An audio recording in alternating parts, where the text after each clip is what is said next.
Good morning সবাইকে। আশা করি সবাই ভালো আছেন। আজকের আকাশটা বেশ ঝলমলে। আকাশটা ঝলমলে হলেও আমাদের মনটা কিন্তু ঝলমলে নেই। আমার বিয়ের অষ্টমঙ্গলার পর থেকেই হাজব্যান্ড চলে গেছে, তাই অগত্যা শাশুড়ি মাকে নিয়ে আমি বাড়িতে একাই থাকি।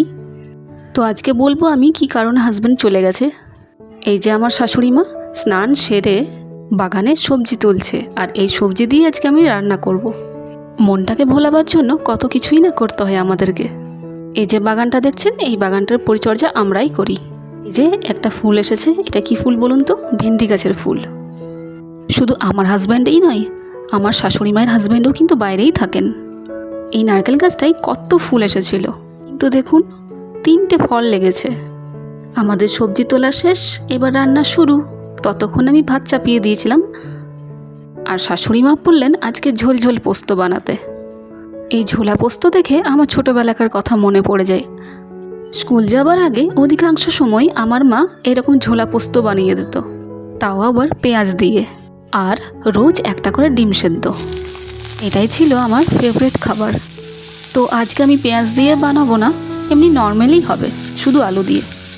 আর বানাবো বেগুন দিয়ে ডাঁটার সবজি, মানে কুমড়ো ডাঁটা।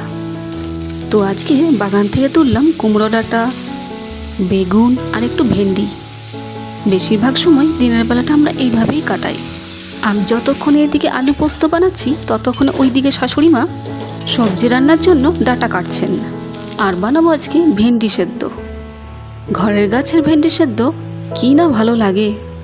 আর ভাবছি আজকে রাতের জন্য একটু বিরিয়ানি বানাবো। যেহেতু আমরা শাশুড়ি বৌমা মিলে একাই থাকি, তাই কোথাও আমরা বেরোতে পারি না। বিয়ের আগে কী সুন্দর আমি একা একা বেরিয়ে যেতাম জানেন, কিন্তু বিয়ের পর একা একা যেতে ভালো লাগে না। আর হাজব্যান্ডও বাড়িতে থাকে না, সে তো মাসে 3 থেকে 4 বার আসে, আর ওই কটা দিন তো দেখতে দেখতেই পেরিয়ে যায়। কর্মসূত্রে হাজব্যান্ডকে বাড়ির বাইরে থাকতে হয়, তাই তাকে ডিউটি জয়েন করতে হলো ঠিক আমাদের বিয়ের অষ্টমঙ্গলার পরেই। আর এই যে আমার ভিন্ডি সেদ্ধ হয়ে গেছে, একটু আলু দিয়ে মাখিয়ে নেব। আর ওইদিকে আমার বিরিয়ানিটাও রেডি হয়ে গেছে। এই যে আমার বিরিয়ানি, ওই যে বাটিতে রেখেছি একটু, ওইটা আমি টেস্ট করবার জন্য রেখেছি। আমার আজকের মতো সব রান্না বান্না কমপ্লিট। এবার আমি একটু নিজের মতো করে সময় কাটাবো। এই যে এলাম আমি উপরের রুমে, আর জানলা দিয়ে দেখছি ওই যে পাশের বাড়ি মাসিমা রয়েছে, তিনি খবরের কাগজ পড়ছেন।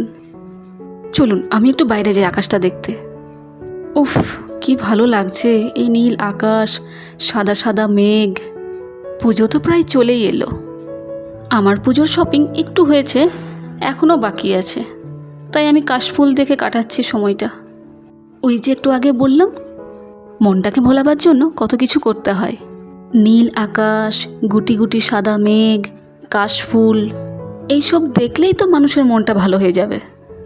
যতদূর আমার চোখ যাচ্ছে, আমি কিন্তু ততদূর শুধু কাশফুলের বনেই দেখতে পাচ্ছি। মনে হচ্ছে এক লাফেই ছুটে চলে যাই ওই প্রকৃতির কাছে। এরকম মেঘ দেখলে আমার ছোটোবেলাকার কথা খুব মনে পড়ে যায়। একদিকে পুজো পুজো ভাব, অন্যদিকে স্কুলের পরীক্ষা। আর ঠিক পুজোর আগেই কিন্তু এরকম পরীক্ষাগুলো হতো, আর তখন কী না রাগ লাগতো। এগুলো সব মিস করে যেতাম, দেখার সময়ই থাকতো না, তখন পরীক্ষার টেনশন ছিল। যাই হোক, এসব দেখে আবার আমার মনটা বেশ খুশ হয়ে গেল।